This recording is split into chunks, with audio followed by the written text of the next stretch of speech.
오늘 주실 말씀은 요한계시록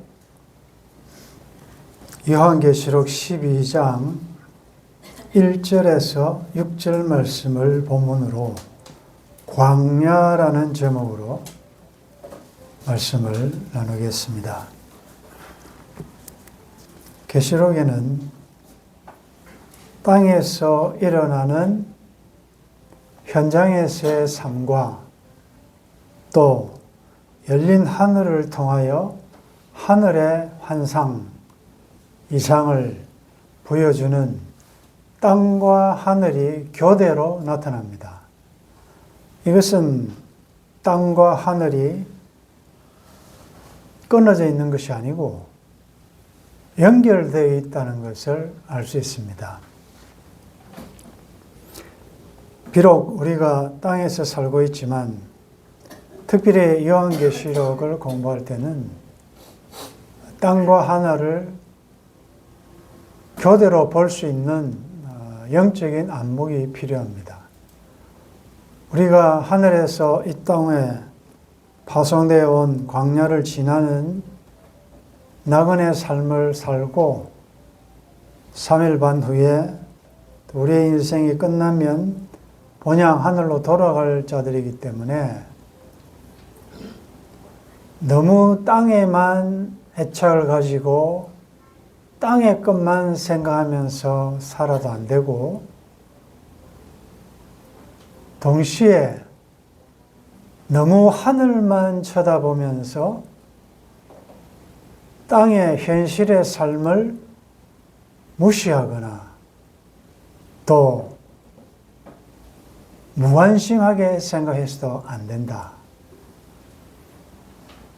땅에서 너무 형통하고 잘 된다고 하늘을 잊어버리지 않도록 조심하셔야 되고 또 땅에서 일어나는 너무나도 힘든 고난이 있다고 거기에 매여서 우리가 잠시 잠깐 오면 본향 하늘로 갈 사람들인데 그것 때문에 너무 또 힘을 잃거나 또 좌절해서도 안 된다는 사실을 기억하시고 그렇다면 형통한 때에는 감사하고 기뻐하면서 또 청정기적인 삶을 살아야 될 것이고 공고한 날이 오거든 생각해 보면서 나는 잘 모르지만 이 고난을 허락하신 분이 하나님이시고 이 고난을 통하여 또 하나님의 뜻이 이루어지기를 바라는 공고한 날에는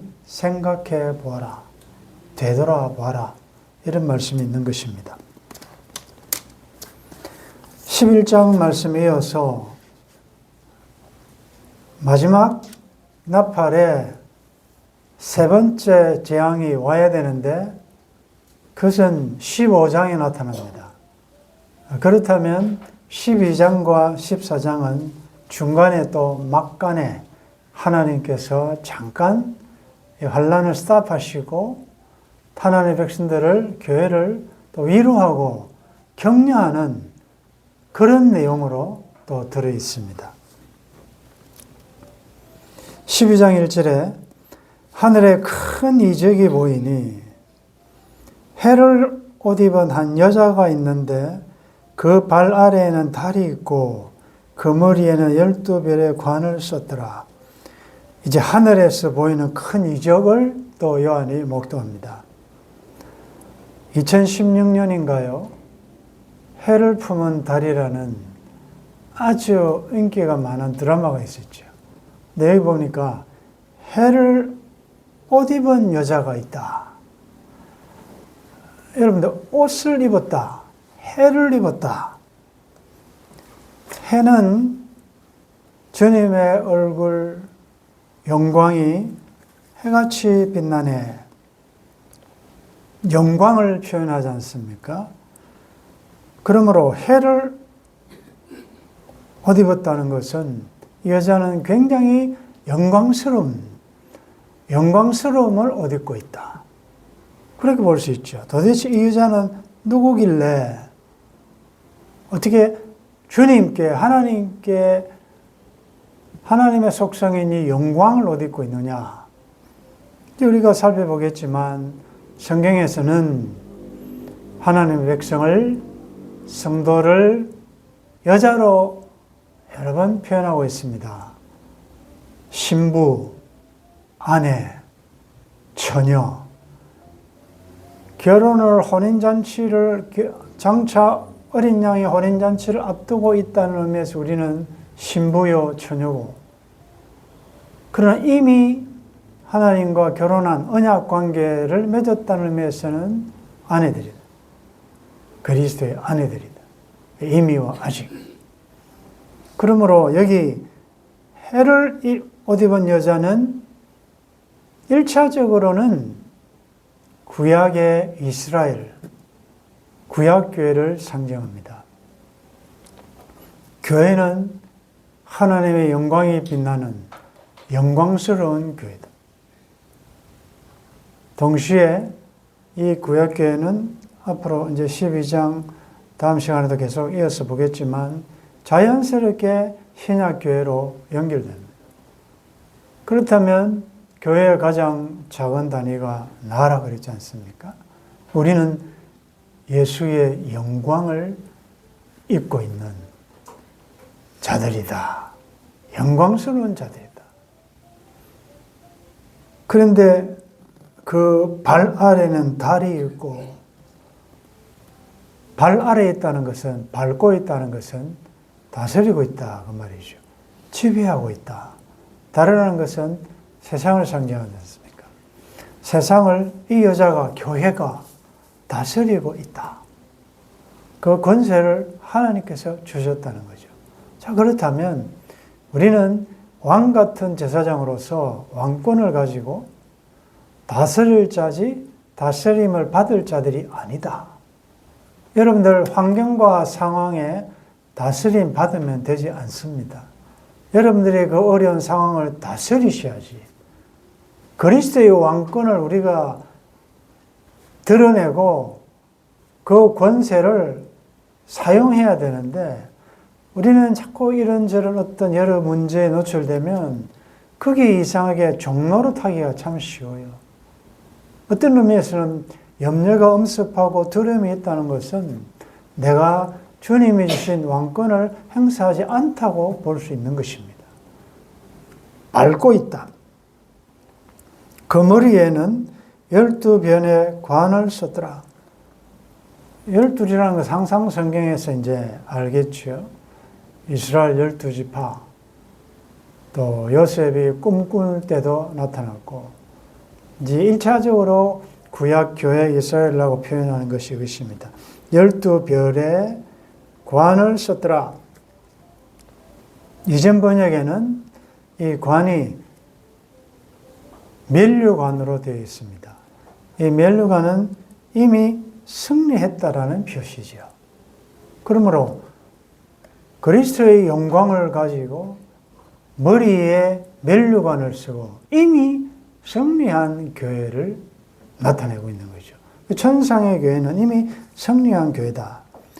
그런데 2절에 보니까 이 여자가 아이를 베어 해산하게 되매 아파서 애를 써며 부르짖더라.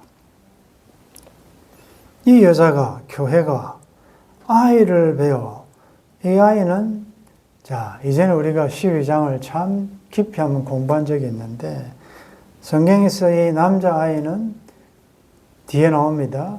예수 그리스도, 메시아를 상징하거든요. 그러면 구약교회가 왜 해산하게 되면 아파서 애를 쓰며 부르짖느냐? 구약교회, 구약성경의 전체 내용은 한마디로 이야기하면 오실 메시아, 그 메시아를 고대하는, 정말 탄식하는, 사라가 아기를 낳지 못하고 리브가도 아이를 못하고 불임의 주제가 한나도 통곡하면서 자식을 달라고 하는 이 모든 부르짖음이 이스라엘의 또 남유다의 수많은 왕들이 왔다 갔다 했지만 왕이 바뀌면, 정권이 바뀌면 될까 했는데 결국은 그 왕도 인간인지라 실수가 있고 완벽하지 않았단 말이죠.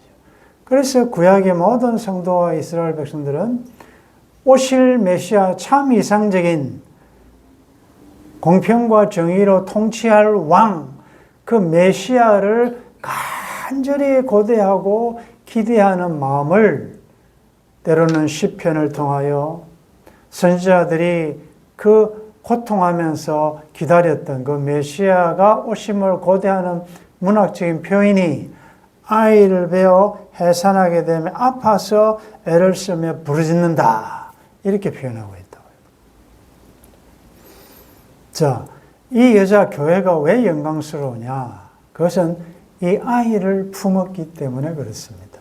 즉 예수 그리스도를 품었기 때문에, 배웠기 때문에 그 교회가 영광스러운 것입니다. 자, 이걸 오늘 우리에게 적용해 보면 여러분들이 왜 영광스러우냐?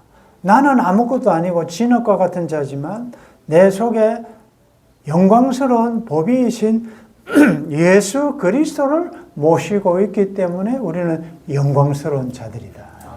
그분이 영광스럽기 때문에, 그분이 만국의 보비이기 때문에 여러분 그것을 기억하셔야 돼요. 이 성전이 너희들 보기에는 초라하게 보이지 않느냐? 그러나 굳세게 일할지어다, 굳셀지어다, 스스로 굳세게 할지어다. 그게 뭡니까? 만국의 보배가 이룰 것이다. 그분이 예수 그리스도 아닙니까? 예수 그리스도가 모신 그곳이 영광스러운 것이고 보배스러운 것이고, 여러분들이 그래서 여러분들은 하나님 보시기에 존귀한 자들이다. 동시에 이 주님을, 이 아기를 품었기 때문에 그 자의 삶에는 고통이 있다는 것이. 여러분들이 예수님, 내 마음속에 보좌에 계신, 보좌에 앉으신 그 주님의 삶을 살아내려고 하니까 내 입에는 꿀같이 다나 내 배에는 쓰게 되더라. 여러분들이 직장이나 학교에 가서 내 마음과 생각대로 하지 않고 예수님의 삶을 살아내려고 하니까 힘들지 않습니까? 아파서 애쓰고 부르짖는 것이다. 그래서 경건하게 살고자 하면 아픈 것입니다. 희생해야 되고 참아야 되고 죽어야 되고 손해봐야 되고, 그거 당연한 것입니다. 그래서 힘든 걸 알기 때문에 이 아이를 그냥 팽개치고 애를 안 낳겠습니까? 품지 않겠습니까? 예수만 없으면 편하니까. 그럴 수는 없는 것입니다. 자, 3절에 하늘에 또 다른 이적이 보이니 또 다른 이니까 이거 깜짝 놀라는 겁니다. 지금까지 본 환상은, 그 이적은 그 영광스러운 이적이었다면 거기에 정반대되는 또 다른 놀라운 이적이 보이는데 보라! 놀라는 것이죠. 보라! 한 큰 붉은 용. 1절에서는 해를 옷 입은 한 여자가 등장했는데 여기는 보니까 큰 붉은 용이 등장한다. 더 놀라운 것은 머리가 7이요. 뿔이 10이라. 그 여러 머리에 7 왕관이 있다. 야, 자, 크다. 엄청난 세력이죠. 붉다. 피 색깔 아닙니까? 이건 살해하고 살인하고 죽이는 아주 그런 이미지죠. 용. 우리는 뭐 벌써 성경을 통해서 딱 이미지가 떠오르죠. 이제 나중에도 이 본문에서 용의 정체가 나오지만 이것은 일단은 사탄을 상징하죠.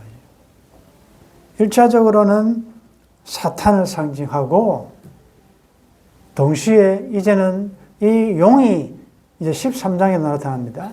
용이 몸통이 되어서 시대마다 하나님의 교회와 백성들을 박해하는 적대적인 권력, 권세, 열왕들, 세력들, 적 그리스도 다 넓게 적용될 수 있는 것이다.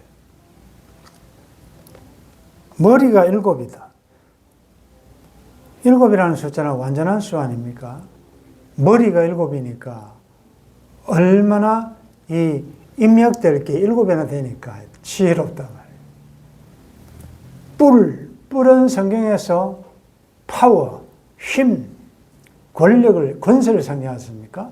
열이라니까 엄청난 권세가 있단 말이에요. 그 여러 머리에 7 왕관이 있다. 자, 여기 번역도 앞에는 12별의 관을 썼더라. 여자가 쓴 것은 관이고, 여기 3절에는 7 왕관이 있다. 여러분들 성경에서 이 모든 존재들 가운데 가장 하나님 닮고 싶었던 존재가 있었다면 의외로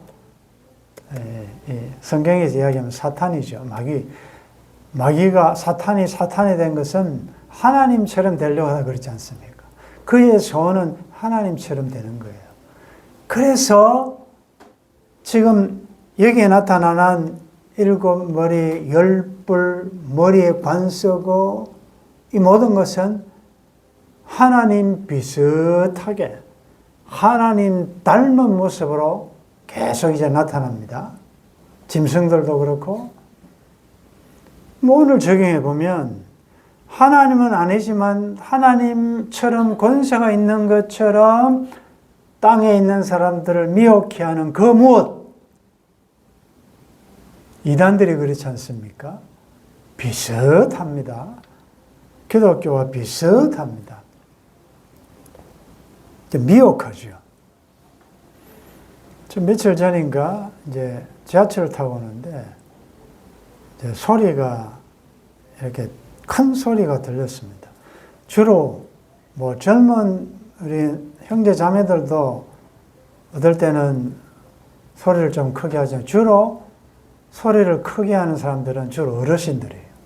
옆에 있든지 말든지 그냥 막 혼자도 말을 하고 또 너무 시끄럽게 이야기하고, 시끄럽게 이야기하면 또 그걸 야단치는 분도 또 어르신이에요. 보면 제가 요즘 어르신 자리에 자주 앉아가기 때문에 그 상황을 직접 목도합니다. 옛날에는 제가 좀 그나마 그 자리에 앉을 자격은 있지만 안 앉으려고 애를 썼는데 요즘 앉으려고 노력을 많이 합니다. 그 자리에 노란 시트 자리에 앉아 있는데 어떤 아주머니가 나이 드신 70대 좀 넘었을 거예요. 제가 보진 않고 옆에 들었는데 사람들이 많아서 어떤 중년의 아저씨에게 전도를 하는데 일단 친천지에 딱 들어보니까 그래 한 번만 와서 들어봐라. 진리의 말씀을 들어야 된다. 분별해야 된다. 그런데 이 중년의 남자분께서 아주 적대적인 반응을 보이지 않고 예, 좋죠. 그런데 나도 한 40년 교회 생활 하는 사람입니다. 그래서 말씀을 합니다. 이러니까 야, 그 다음 말이 참 무섭더라고요. 40년을 믿든 50년을 믿었든 제대로 알아야지. 오래 다닌 거 아무 소용없다. 그렇게 하면서 진리의 말씀을 한번 와서 들어봐야 된다면서요. 전화번호를 자꾸 달라고 그러더라고요. 근데 결국 그 중년 아저씨가 주지 않더라고요. 잘한 거죠. 서면에서 이제 할머니는 내리더라고요. 비슷하게. 주로 보면 이단들은 나타날 때 보면 주로 왕관 쓰고 있죠. 내가 메시아다, 구세주다. 이런 성경에도 보면 이런 비슷한 어린 양의 모습을 흉내내는 게 많아요. 그 용도 그렇게 흉내를 지금 내고 있습니다. 4절에 보니까 그 꼬리가 하늘의 별 3분의 1을 끌어다가 땅에 던지더라. 꼬리로 하늘의 별 3분의 1을 끌어다가 땅에 던진다. 하늘의 별, 영물들이죠. 천사들이죠. 이게 타락했으니까 악한 천사들인데 3분의 1이면 적지 않습니다. 그런데 이들은 머리가 7인데도 불구하고 무슨 힘으로 그들을 미혹시켰느냐? 꼬리가. 꼬리친다 그러면 꼬리. 정당하지 않는 방법으로. 항상 미혹해 하는. 그래서 우리가 말씀과 말씀을 잘 분별해야 되고 성경에 있는 이야기인지 아닌지를 잘 분별해야 되고 지금은 설교의 홍수 시대 아닙니까? 성경에 없는 솔라 스크립추라 종교개혁자들이 외친 게 뭔가 하면 오직 은혜, 오직 믿음, 오직 성경, 오직 하나님께만 영광, 오직 성경이거든요. 성경에 있는 없는 플러스 마이너스는 여러분들 들으려고 생각하지도 마시고 여기 좋은 성경 공부하는데 한번 와서 들어보라. 미혹도 받지 마시고 꼬리가 얼마나 이렇게 강하게 미혹했든지 하늘의 별 3분의 1이나 이제 땅에든지 이제 강력하게 이제 땅에 있는 하나님의 백성들이 상당히 어려움 당할 것을 여기서 보여주고 있는 거죠. 용이 해산하려는 여자 앞에서 그가 해산하면 그 아이를 삼키고자 하더니 아이는 여자의 후손 예수님이라고 그랬죠. 용이 그 해산하면 그 아이를 삼키고자 했다. 왜 그랬겠습니까? 왜 그 아이가 오지 못하도록 방해했을까요? 역사적으로 많지요. 모세가 태어날 때도 바로가 남자아이가 태어나면 바다에다 날강에다 죽여라. 신약에 오면 헤롯 대왕 때도 2살 아래로 그 지경에 있는 모든 남자아이는 죽여라. 그 뒤에 시대마다 이 아이가 오지 못하도록 큰 용이, 이 몸통이 계속 왜 이렇게 저지하려고 했을까? 영은 영물이지 않습니까? 안다고요. 이 아이가 오면 자기의 운명은 끝이라는 걸 알아요. 그게 어디서 나타나느냐? 원시복음이라고 하는 창세기 3장 15절에 보면 여자의 후손이 오면 여자의 후손이 뱀의 머리를 상하게 한다라고 되어 있거든요. 이 용은 나중에 보면 뱀이라고 그러거든요. 다 같은 말이에요. 옛뱀, 즉 하와를 미혹해 했다. 옛뱀, 큰 용, 옛뱀, 사탄, 마귀, 온 천하를 꿰는 자. 다 같은 말이에요. 그러니 여자의 후손, 즉 메시아가 오면 머리를 상하게 한다는 것은 머리는 치명적이지 않습니까? 그러므로 그는 왕권을 박탈당할 수밖에 없기 때문에 1차적인 그의 공격 대상은 아기가 오지 못하게 하는 것입니다. 그러나 그게 됩니까? 5절에 여자가 아들을 낳으니 이는 장차 철장으로 만국을 다스릴 남자라. 그렇죠. 예수 그리스도죠. 그 수많은 방해와 박해에도 불구하고 방해 공작에도 불구하고 때가 참에 예수님이 메시아가 태어나셨죠. 그 아이를 하나님 앞과 그 보좌 앞으로 올려가더라. 와, 이거 뭐 갑자기 스토리가 확 생략된 것 같지 않습니까? 태어남도 있는데 그동안의 33년간의 삶은 예수님이 고난당하시고 여러 가지 하나님 나라를 전파하시고 십자가에 고난당하시고 이런 건 다 생략되고 바로 부활 성천에서 하나님 보좌 우편에 등극해 계신다. 이게 이제 압축되어 있는 거죠. 탄생과 하나님 보좌 우편에 앉았다는 건 뭡니까? 보좌 우편에 앉았다는 것은 승리했다는 거죠. 승리했다는 것은 그 과정으로서 십자가의 죽으심도 있겠고 장사 지냄도 있고 다 있겠지만 결국은 승리했다는 거죠. 그래서 여러분들 우리가 사도신경 고백할 때 외아들 우리 주 예수 그리스도를 믿사오니 이는 성령으로 잉태하사 동정녀 마리아에게 나시고 본디오 빌라도 고난을 받아서 십자가에 죽으시고 장사한 지 사람만이 부활하셔서 하늘에 오르사 그 다음에 어디 앉아 계시지? 하나님 보좌 우편에 앉아 계시다가 하나님 보좌 우편에 앉아 계신다는 것은 통치하고 계신다는 거죠. 승리하셨다는 거죠. 십자가로 승리하셨다는 거죠. 그래서 여러분들이 그런 고백을 할 때마다 주님이 승리하셨고 이기셨기 때문에 우리도 반드시 승리할 것이다. 승리의 확신을 가지셔야 돼요. 내가 세상에서 패배당하고 진 것처럼 자꾸 이렇게 생각할 것이 아니고 예수님은 보좌 우편에서 지금도 통치하고 계신다. 승리하셨다. 죄값을 다 지불하셨다. 다 이루셨다. 그런 어떤 이런 확신을 가지셔야 돼요. 보좌 우편에 앞으로 올려가더라. 자, 결론입니다. 6절 같이 읽겠습니다. 그 여자가 광야로 도망하며 거기서 1260일 동안 그를 양육하기 위하여 하나님께서 예비한 곳이 있더라. 아멘. 그 여자가 광야로 도망하며 거기서 1260일 동안 그를 양육하기 위하여 하나님이 예비하신 곳. 자, 여자 교회죠.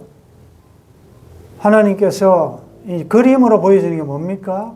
이스라엘 백성들을 애굽에서 끄집어내어서 어디로? 광야로 인도하셨죠.